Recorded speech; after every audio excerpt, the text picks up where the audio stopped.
Hello guys. आज पुनः मैं सोनू तिवारी आप सबके बीच आपके अपने YouTube चैनल स्कूल और परीक्षा में आप सबका स्वागत करता हूं और मुझे उम्मीद है कि आप सब स्वस्थ होंगे। आज मैं क्लास 10th का एक टॉपिक, एक चैप्टर दो चर वाले रैखिक समीकरण, और यहाँ से मैं अब चैप्टर वाइज आप सबके सामने आऊँगा। क्लास 10th के बच्चों के लिए एक खुशी की खबर है ये कि आप हमारा वीडियो देखेंगे। हर एक दिन कोई ना कोई वीडियो आपके सामने आएंगी साइंस और मैथ से जुड़े हुए, और जिसमें आज हमारा जो टॉपिक है वो है दो चर वाले रैखिक समीकरण, अर्थात pair of linear equation in two variable.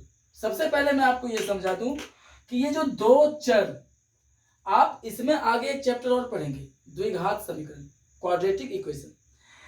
तो इसमें और उसमें डिफरेंस क्या है?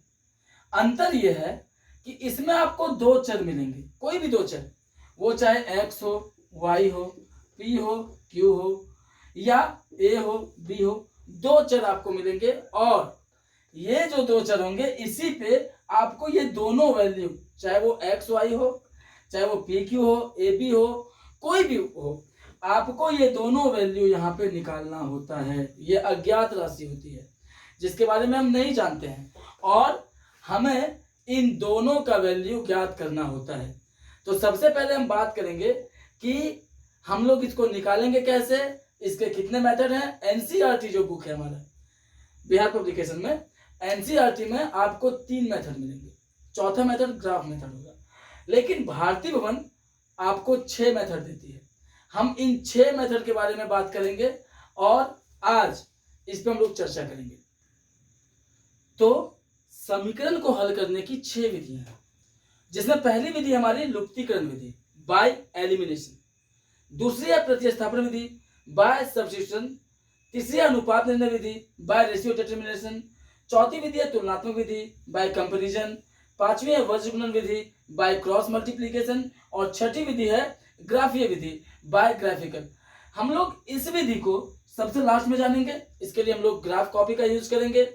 और आज मैं आप सबको ये पांचों विधि एक एक करके बाय मेथड जो भी है इसका, और इसमें चूंकि हम एक सूत्र का प्रयोग करते हैं, बाकी सारी विधियों को आज हम लोग जानेंगे एक एक करके। तो हमारे साथ आप बने रहेंगे आज। और अभी मैं सबसे पहले आपको लुप्तीकरण विधि से एक पहला मैथ बताने जा रहा हूं। विधि के इस प्रोसेस में, लुप्तीकरण विधि के इस प्रोसेस में सबसे पहले हम एक आसान सा मैथ लेके आए आपके लिए, और हमारा क्वेश्चन है x + y = 6 and x - y = 3।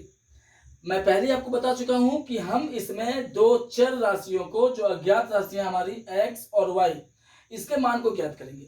और हमारा जो पहला क्वेश्चन है x + y = 6, x - y = 3, इसको ज्ञात करेंगे कैसे, आप इस पे फोकस करेंगे। ये एक आसान सा क्वेश्चन है। तो सबसे पहले हम क्या करते हैं, इसमें देखते हैं कि हमारा इक्वेशन यहाँ पे है कितना। ये हो गया हमारा समीकरण 1, इक्वेशन 1 और इक्वेशन 2। दो समीकरण आपको मिलेंगे इसमें। अब सबसे पहले x + y = 6 और उसके बाद x - y = 3, इसमें हम देखते हैं कि हमारा कौन सा चर राशि बराबर है। और हम देखते हैं कि दोनों के दोनों बराबर है। x यहां बराबर है, y यहां बराबर है। आपको कुछ रूल समझा दूं। सबसे पहले लुप्तीकरण विधि यानी एलिमिनेशन मेथड में एक चर राशि को हमको एलिमिनेट करना होता है, मतलब उसको लुप्त करना होता है। अगर हम यहाँ पे y को देखें तो y का एक चिन्ह प्लस में है, दूसरा माइनस में है। और अगर x को देखें तो x के दोनों चिन्ह प्लस में है। एक और रूल यहाँ पे यह है कि अगर दोनों चिन्ह प्लस में हो या दोनों चिन्ह माइनस में हो, यदि दोनों चिन्ह प्लस या माइनस में हो तो समीकरण को घटाते हैं। आप ये याद रखेंगे इस बात को कि अगर दोनों चिन्ह प्लस में हो या दोनों माइनस में हो तो समीकरण को हम घटाते हैं, ताकि उसके चिन्ह को बदला जा सके। और चिन्ह इसलिए बदलता है क्योंकि जब घटाव करते हैं तो माइनस उसके साथ गुना के रूप में आ जाता है। और अगर वो एक प्लस दूसरा माइनस में हो तो घटाते नहीं है बल्कि जोड़ते हैं, क्योंकि वहां हमें चिन्ह बदलने की आवश्यकता नहीं होती है। पुनः मैं रिपीट कर रहा हूं आपको कि अगर दोनों प्लस में हो या दोनों माइनस में हो तो हम क्या करते हैं उस समीकरण दोनों को घटाते हैं, और अगर एक प्लस एक माइनस में हो तो दोनों को जोड़ते हैं। मैं आपको दोनों विधि से इसको बता रहा हूं। तो सबसे पहले हम क्या करते हैं, समीकरण 1 और 2 को जोड़ करके y को लुप्त करते हैं। समीकरण 1 जोड़ 2 करने पर तब समीकरण 1 हमारा क्या है, x plus y equal to 6, और समीकरण 2 है x minus y equal to 3। अब चूंकि हम जोड़ रहे हैं, हमारा चिन्ह नहीं बदलेगा, ये प्लस ये माइनस क्रॉस हो गया, x और x 2x, और इधर 6 और 3 9। अब x का मान हम आसानी से निकाल सकते हैं, x बराबर 9, इधर ये गुना में है, 2 इसके साथ गुना के रूप में है, और मैथ का ये प्रोसेस अगर वो बराबर के पहले गुना में होता है तो बराबर के बाद वो ऑटोमेटिकली भाग में चला जाता है। यानी x का मान 9/2, या अगर आप इसको कटाते हैं 2 से 9 को भाग देते हैं तो आता है 4.5। ये हो गया x का मान। अब हम क्या करते हैं, y के मान को निकालते हैं। इसके लिए हम क्या करते हैं, x के मान को हम समीकरण 1 या समीकरण 2 किसी में भी रख सकते हैं, कोई भी समीकरण में। अगर हम x के मान को समीकरण 1 में रखते हैं तो हमारा रिजल्ट आता है x का मान समीकरण 1 में रखने पर हमारा जो रिजल्ट आएगा वो क्या आएगा, आप देख लें, x प्लस वाई बराबर 6, और x का मान चूंकि 4.5 ऑलरेडी हमको पता है, प्लस y बराबर 6, तो y का मान आ जाएगा 6, इधर ये प्लस में इधर गया माइनस में, y का मान आ गया 1.5। आप समझ गए क्या किया मैंने, फिर से मैं रिपीट कर रहा हूं। हमारे पास दो समीकरण थे जिसमें x दोनों में प्लस में था और y एक प्लस एक माइनस में था। अगर मैं चाहता तो इसको घटा भी सकता था, जो आपको अभी मैं तुरंत बताऊंगा। यहाँ पे मैंने क्या किया कि चूंकि रूल ये है कि अगर दोनों का दोनों प्लस या दोनों का दोनों माइनस में रहे तो हम समीकरण को घटाते हैं, और अगर कोई चर राशि समान रहे और एक प्लस एक माइनस में रहे तो समीकरण को हम जोड़ते हैं। हम यहाँ पे क्या देखते हैं कि y प्लस वाई माइनस में था, यानी y को हम लुप्त कर सकते थे आसानी से, इसलिए समीकरण 1 और समीकरण 2 को जोड़ना पड़ा। जैसे ही इसको जोड़ा गया तो समीकरण 1 क्या था, x प्लस वाई बराबर 6, और समीकरण 2 था x माइनस वाई बराबर 3। y प्लस माइनस कट गया, x और x 2x बराबर 6 और 3 9, x बराबर 9, और इधर जो ये गुना में था इधर ऑटोमेटिकली वो भाग में आया, यानी 9/2, 2 से 9 को हम भाग करेंगे आएगा 4.5। अब क्या करें कि x के मान को हम समीकरण 1 या 2 किसी में भी रख सकते थे। अगर समीकरण 1 में इसको रखते हैं, अगर आप 2 में भी रखते हैं तो आंसर वही आता है।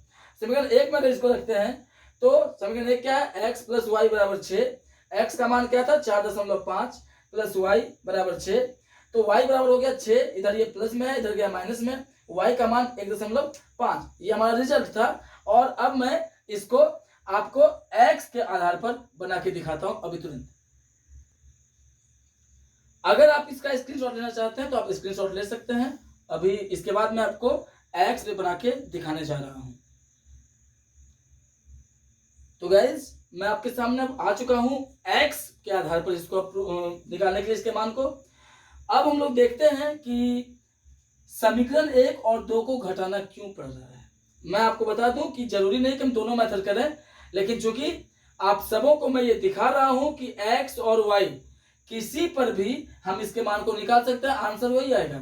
तो x समीकरण 1 और 2 को इसलिए घटा रहे हैं क्योंकि यहाँ पे दोनों बार x जो हमारा प्लस में है, अगर x माइनस में भी होता तब भी घटाते, दोनों स्थिति में ये प्लस या माइनस में होना चाहिए ताकि इसका चिन्ह बदले, और चिन्ह बदलने के बाद ही इसको हम लुप्त कर सकते हैं।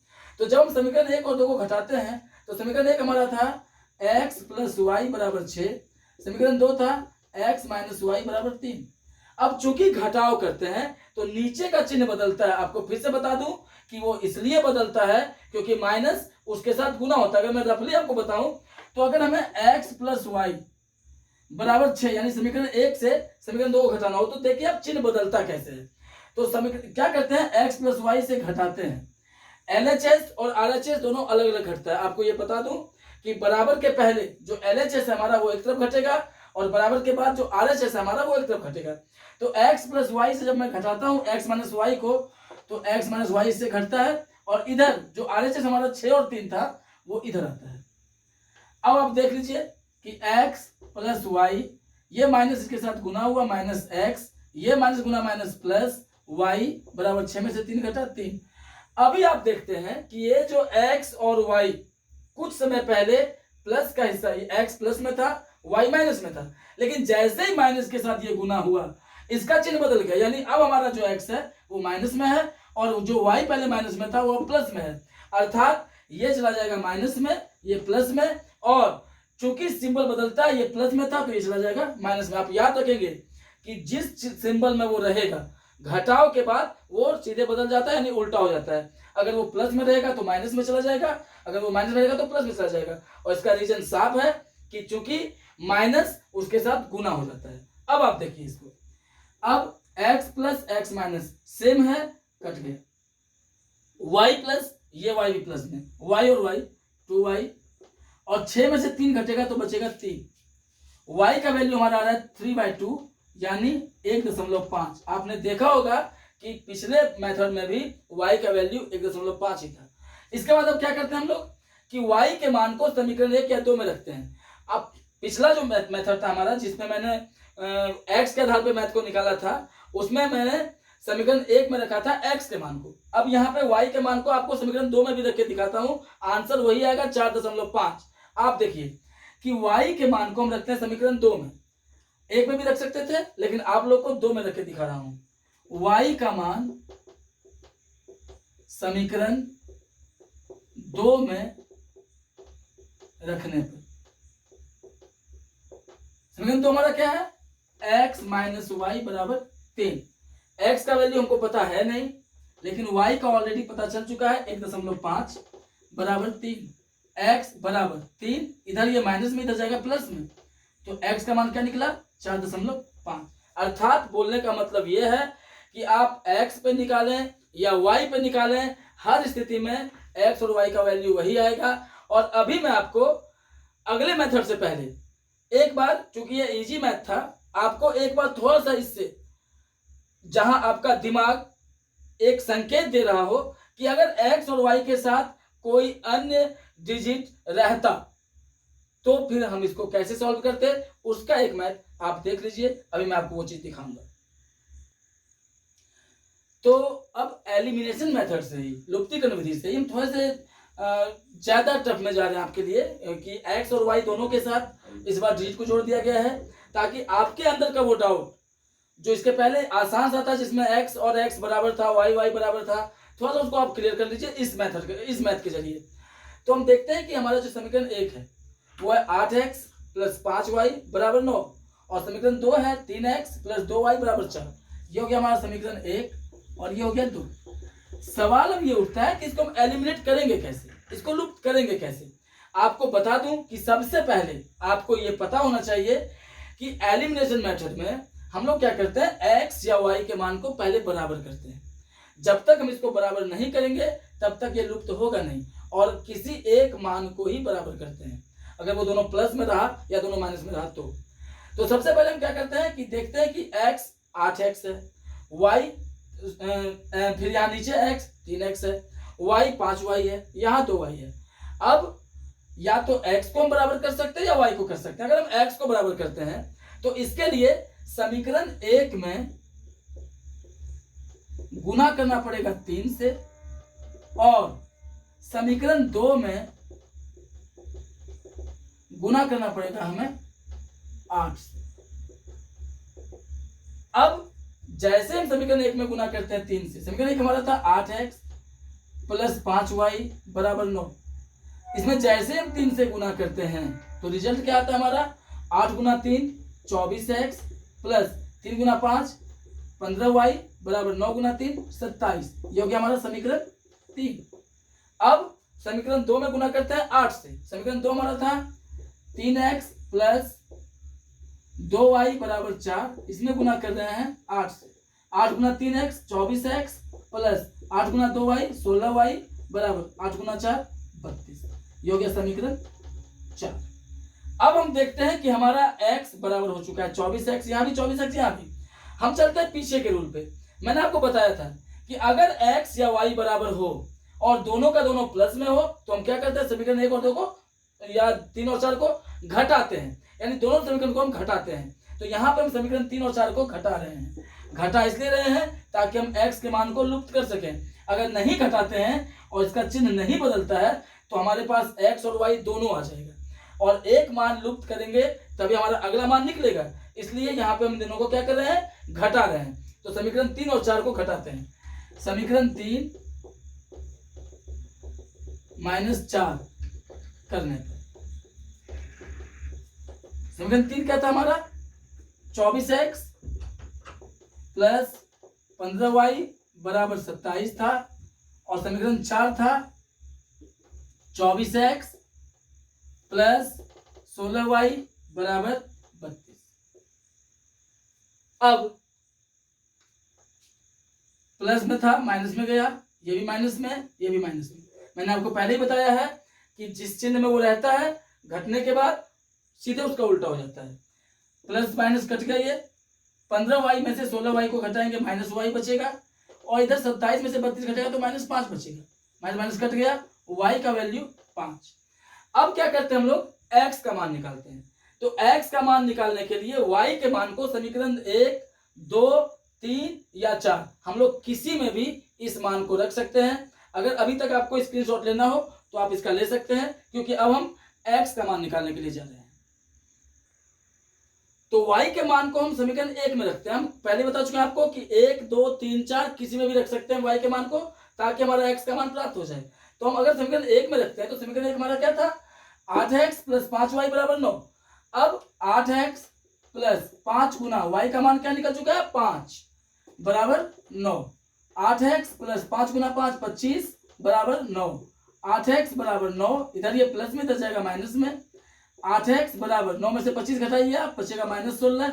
और यहां से भी हम कटा सकते हैं इसको, ये आवश्यक नहीं कि इसको उधर ही लेके जाए, हम डायरेक्टली बराबर के पहले और बाद कटा सकते हैं। 8 से 16 कटा 2 बार में, x का रिजल्ट हमारा निकला -2। आप समझ गए होंगे कि y का मान 5 और x का मान -2, और हम चाहते तो y को भी बराबर करके x का मान प्राप्त कर सकते थे, जैसा कि मैंने किया है। आप लोग भी अपने घर में कॉपी पे ये कर सकते हैं। अब आप क्या कर सकते हैं कि y के मान को बराबर करके x और y के मान को निकाल सकते हैं। तो ये था हमारा पहला मेथड, और अब हम लोग दूसरे मेथड पे आ रहे हैं आपके बीच।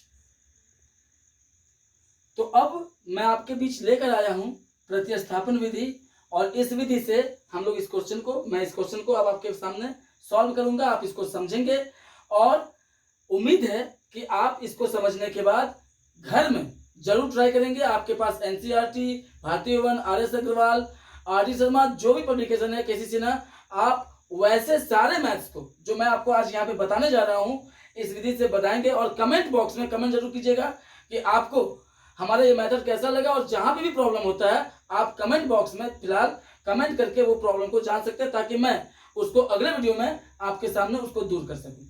तो सबसे पहला है हमारा, फिर से वही समीकरण 1 हो गया, और ये हो गया समीकरण 2।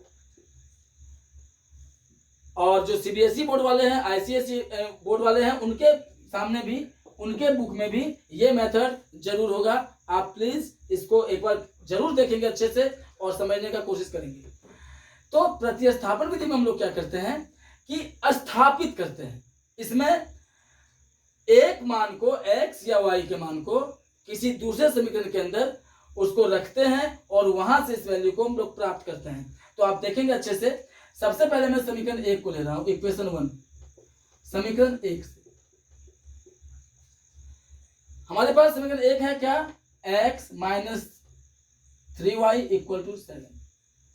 अब बराबर के पहले आप x को भी रख सकते हैं या y को भी रख सकते हैं। अगर x को आप बराबर के पहले रखते हैं तो आएगा x बराबर 7, इधर ये माइनस में था, इधर ये प्लस में हो गया।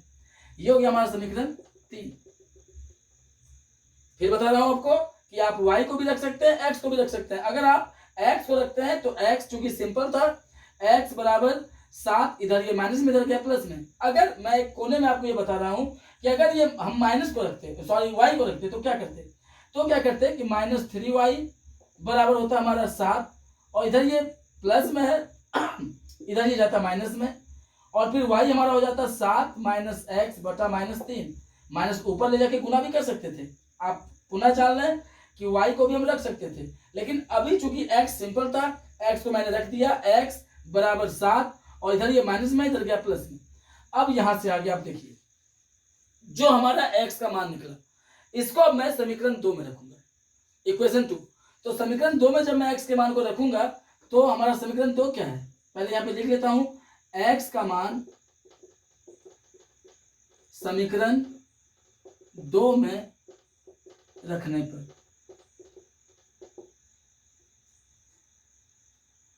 To putting the value of x in equation 2। तो हम लोग इसको रखते हैं समीकरण 2 में, तो समीकरण 2 हमारा क्या है, x माइनस वाई बराबर 5, और x का जो वैल्यू हमको निकला है यहाँ पे क्या निकला है, 7 प्लस 3। अगर आप फिर से जान लें कि x के जगह पे ये जो 7 प्लस 3y रखा गया है, ये इक्वेशन 3 से आ रहा है। यहाँ जो मान निकला था हमारा x का मान 7 प्लस 3y, वो मैंने यहाँ रख दिया, और फिर माइनस वाई बराबर 5, तब 3y में से y घटेगा 2y बराबर 5, इधर ये प्लस में 7 है, इधर गया माइनस में, 2y बराबर 5 में 7 घटा -2, और 2 कट गया एक बार में, y का मान निकल गया -1। अब चूंकि y का मान -1 निकल चुका है, अब अगर हमको x का मान निकालना हो तो बहुत सिंपल है ये, क्योंकि हमारा x का मान ऑलरेडी पता है 7 प्लस 3y, लेकिन चूंकि हमें इसको एक डिजिट देना है, इसलिए y का जो मान हमारा निकला हुआ है, y के जगह पे इसको हम रख देते हैं। तो y का मान समीकरण 3 में रखने पर, 1 2 से भी हम प्राप्त कर सकते हैं, लेकिन 3 हमारा सिंपल है। और आप याद रखेंगे कि मैथ में आप सिंपल वे को चुनिए हमेशा, ताकि कैलकुलेशन आसानी से हो और आपका समय का बचत हो। तो अगर हम x के जगह समीकरण 3 में x का मान निकालने के लिए y के वैल्यू पर -1 को रखते हैं, तो रिजल्ट क्या आएगा, x बराबर 7 प्लस 3y, x बराबर 7 प्लस 3 गुना y का जो मान था हमारा -1, x बराबर 7 प्लस माइनस 3 गुना 1 3, x का मान क्या निकला 4। उम्मीद है कि आपको समझ में आ गया होगा। पुनः रिपीट कर रहा हूं, जब y के मान को हम समीकरण 3 में रखते हैं तो हमारा y का मान क्या निकला था, -1 निकला था, और तब x बराबर था 7 प्लस 3y, x बराबर 7 प्लस 3 गुना y का मान -1, x बराबर 7 प्लस माइनस 3 गुना 1 3, x का मान 4। और आप याद रखेंगे कि मैंने यहाँ x को बाहर किया था, आप y को बाहर करके भी रिजल्ट ला सकते हैं, आंसर वही निकलेगा। उम्मीद है कि आप इसको घर में ट्राई करेंगे और जरूर बनाएंगे आगे। आप अगर चाहें तो इसका स्क्रीनशॉट ले सकते हैं और इसके माध्यम से आप अगले मैथ को सॉल्व कर सकते हैं। तो दोस्तों, अब मैं आपके सामने तीसरे मेथड को लेकर हाजिर हूं, जिसका नाम है तुलनात्मक विधि बाय कंपैरिजन। इस वीडियो में मैं आपको आज इस तीसरे पार्ट तक बताऊंगा, और कल फिर हम लोग आगे के जो 3 पार्ट हमारे बच जाते हैं, अनुपात निर्णय विधि, वर्गीकरण विधि और ग्राफीय विधि, वो मैं कल आपको बताऊंगा। और परसों से हमारा प्रॉमिस है आपको कि चैप्टर वाइज हम लोग इसी चैप्टर के जो भी इंपॉर्टेंट मैथ होंगे, जो भी टफ मैथ होंगे, आप हमें वो कमेंट बॉक्स में भी कमेंट कर सकते हैं, जो आपसे सॉल्व नहीं हो या जो हमें लगे कि ये परीक्षा के दृष्टिकोण से बहुत टफ है, बहुत आवश्यक है, जो भी इंपॉर्टेंट मैथ होंगे वो आपको परसों से हर एक मैथ का सोल्यूशन आपको यहाँ दे दिया जाएगा, और आप उसको अच्छे से समझेंगे, हमारा विश्वास है। फिलहाल आज के इस पार्ट का हमारा ये लास्ट मेथड तुलनात्मक विधि, और कल फिर आपको आगे के 3 मेथड से हम अवगत कराएंगे। तो अब तुलनात्मक विधि में हम क्या देखते हैं कि इसमें तुलना करते हैं। याद रखेंगे x या y, इसके मान का हम तुलना करेंगे। अगर आप x को बाहर लेते हैं तो फिर जो इक्वेशन 1 का हमारा x का वैल्यू होगा उससे तुलना करेंगे इक्वेशन 2 को। अगर आप y को बाहर लेते हैं तो y के साथ ही इक्वेशन 2 का तुलना करेंगे। आप देखें इसको, ये हो गया हमारा समीकरण 1 और ये हो गया हमारा समीकरण 2। अब समीकरण 1 को अगर हम लेते हैं समीकरण 1 से, तो समीकरण 1 हमारा है 2x plus y equal to 5। अब इसमें हम अगर सिंपल वे में चाहें तो y हमको सिंपल दिख रहा है, क्योंकि x के साथ एक डिजिट यानी एक राशि 2 जुड़ी हुई है, इसलिए हम लोग क्या करते हैं y को ले लेते हैं। यहाँ आप x को भी ले सकते हैं, आवश्यक नहीं, अगर आप चाहें तो घर में आप इसको बना सकते हैं, आंसर वही आएगा। y बराबर हो जाएगा 5, इधर ये प्लस में 2x है, इधर क्या माइनस में, ये हो गया हमारा समीकरण 3। फिर बता दूं आपको कि आप y या x किसी को भी ले सकते हैं बाहर। अगर आप x को बाहर लेते हैं तो वो भी कोने में देख लें कि 2x प्लस वाई बराबर था 5, तो अगर हम x को बाहर लेते हैं तो 2x इक्वल टू 5, इधर ये प्लस में, इधर गया माइनस में, लेकिन चूंकि x को लेना है इसलिए x बराबर हो जाएगा 5 माइनस वाई, इधर ये गुना में है, यहाँ ये भाग में हो जाएगा। आप ऐसे भी x को ले सकते हैं, और y चूंकि थोड़ा सिंपल है हम y को लिए। और अब देखिए समीकरण 2 को जब हम लेते हैं तो चूंकि समीकरण 1 से हम y को बाहर किए हैं इसलिए समीकरण 2 से भी y को ही करेंगे। अगर हम समीकरण 2 से y को करेंगे तो इधर क्या था 3x plus 2y equal to 8। अब आप देखिए कि चूंकि y को बाहर लिए हैं तो 2y इक्वल टू 8, और इधर ये प्लस में 3x है जो इधर जाके माइनस में हो जाएगा। अब 2y को लेना है नहीं, हमको y को लेना है, तो y बराबर हो जाएगा 8 माइनस 3x, और इधर ये गुना में हो जाएगा भाग में। ये हो गया हमारा समीकरण 4। फिर बता दूं आपको कि समीकरण 2 था हमारा 3x plus 2y equal to 8, 2y equal to 8, इधर ये प्लस में 3x है, इधर गया माइनस में, तो y बराबर 8 माइनस 3x, इधर ये गुना में था, इधर गया भाग में। ये हो गया हमारा समीकरण 4। आप याद रखेंगे कि जब भी एग्जाम में सवाल पूछे जाते हैं तो वहां पे आपको एक विधि क्लियर कर दिया जाएगा कि अगर आपको किसी समीकरण को सॉल्व करना हो तो वहां बगल में लिख दिया जाता है कि आप इसको तुलनात्मक विधि से बनाएं, या वर्गीकरण विधि से बनाएं, या लुप्तीकरण विधि से बनाएं। तो जो भी मेथड से वहां पूछता है अगर आप उसी मेथड में उसको सॉल्व करते हैं तो आपको फुल मार्क मिलता है। और अगर इसी सवाल को पूछ दिया जाए कि आप इसको बनाएं लुप्तीकरण विधि से और आप इसको बना लें तुलनात्मक विधि से, तो आपको मार्क्स तो मिलता है, लेकिन हो सकता है कि आपका कुछ मार्क्स काट लिया जाए, या वो डिपेंड करेगा एग्जामिनर के ऊपर। चूंकि वो मेथड दूसरा पूछा, आप दूसरे मेथड से बना दिए, इसलिए सारे मेथड का ज्ञान होना बहुत जरूरी है। बहुत से बच्चों में ये प्रॉब्लम आती है कि चलो सीख लिए एक मेथड, यही काफी है, इसी पर बना देंगे। लेकिन आप याद रखेंगे कि अगर किसी मेथड से पूछ रहा है एग्जाम में तो आपको जवाब भी उसी मेथड से देना चाहिए, अन्यथा वो मार्क्स आपका फुल का फुल कट भी सकता है। इसलिए आपको सारे मेथड का ज्ञान होना जरूरी है। और संभवतः मैं आपको 6 मेथड, जो बहुत कम रेयरली बताया जाता है, मैं आपको 6 के 6 मेथड से अवगत कराऊंगा। ये हमारा तीसरा मेथड पुनः जान लें। इसके पहले मैंने आपको लुप्तीकरण विधि बता दिया है, उसके बाद प्रतिस्थापन विधि, और अभी हमारा तुलनात्मक विधि चल रहा है। लुप्तीकरण विधि में हम लोग लुप्त करते हैं चर राशि को, प्रतिस्थापन विधि में प्रतिस्थापित करते हैं, स्थापित करके उसका मान निकाला जाता है, और इसमें तुलना किया जाता है। तो जैसा कि समीकरण 1 से हमने y को बाहर किया, समीकरण 2 से भी y को करना पड़ा। अगर समीकरण 1 से हम x को बाहर करते तो समीकरण 2 से भी x को ही बाहर करना पड़ता। अब हम इन दोनों को तुलना करते हैं। हम देखते हैं कि y बराबर यहाँ 5 माइनस 2x है, और यहाँ y बराबर 8 माइनस 3x बटा 2 है। अब आप देखिए आगे, तो क्या करते हैं हम लोग कि समीकरण 3 और 4 को तुलना करते हैं।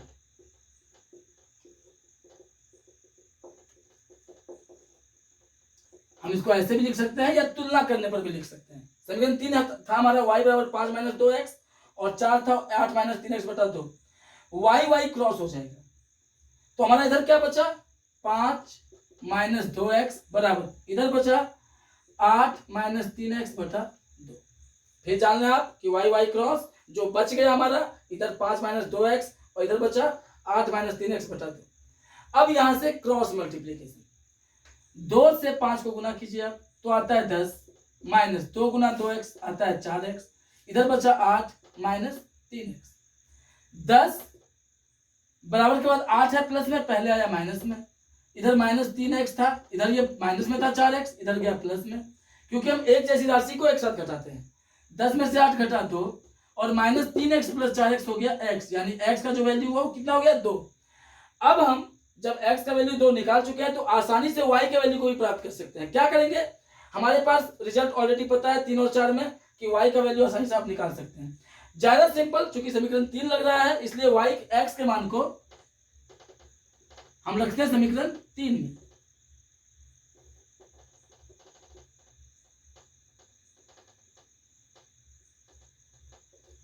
समीकरण 3 क्या था हमारा, y बराबर 5 माइनस 2x, y बराबर 5 माइनस 2 गुना जो x का वैल्यू निकला वो क्या निकला 2, y बराबर हो गया 5 माइनस 2 दूनी 4, y का वैल्यू 1।